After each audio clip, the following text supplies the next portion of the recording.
હાલ જય શ્રી મામાજી.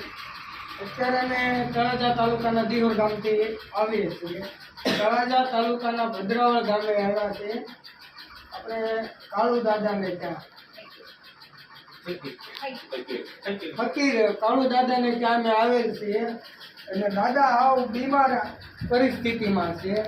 તો અમને જાણ થઈ છે કે અમારા ફોન આવ્યો હતો કે ત્યાં કીટ આપવા રહેતું છે. તો અમે અત્યારે 1 મહિનો ચાલે એટલું કીટનું રેશન લઈને આવ્યા છીએ. તો મારા મામાદેવ મિત્ર મંડળને ખાસ નમ્ર વિનંતી છે કે જે પોગો તે ફૂલની તો ફૂલની પાકડી આપણે ફાળા પેટે તમે અર્પણ કરજો, જેથી કરી આપણે કોઈ નિરાધારનો સાથ સહકાર આપણે આપી શકીએ. અને આજની કીટમાં અમારા દિનેશભાઈ વાઘેલા તરફથી તમામ કીટો મતલબમાં જેટલી કીટો અત્યાર સુધીમાં દીધેલ છે. જય શ્રી મામાદેવ. અત્યારે અમે દિહોર ગામના અમારા દેવમાં ગોરાણીમાં છે અમારા.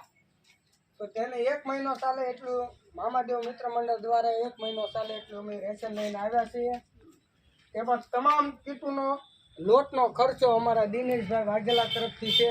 તો મામાદેવ તેમના સહપરિવારને સદા માટે હંમેશા માટે ખુશી રાખે.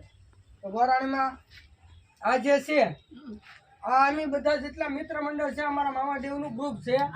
જે ફૂલની તો ફૂલની પાકડી પોતાના ખર્ચો જે પોગે તેમાં ફાળો આપે. તો એ તમામ મિત્ર મંડળને એવા આશીર્વાદ આપો. આ જે કામ કર્યું એથી અમે ડબલ કામ કર્યું.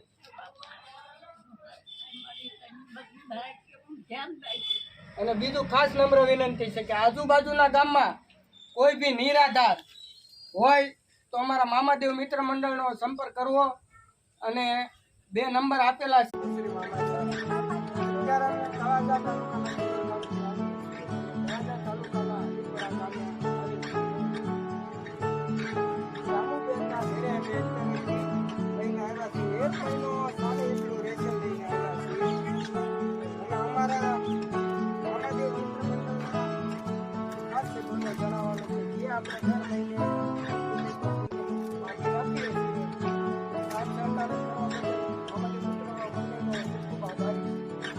શ્રી તમામ કીટમાં દિનેશભાઈ વાઘેલા તરફથી તમામ કીટમાં ઘઉંનો લોટ આવે છે. તો હું દિનેશભાઈને પણ ખૂબ ખૂબ આભાર માનું છું. તેમના પરિવારને મામાદેવ સુખી રાખે.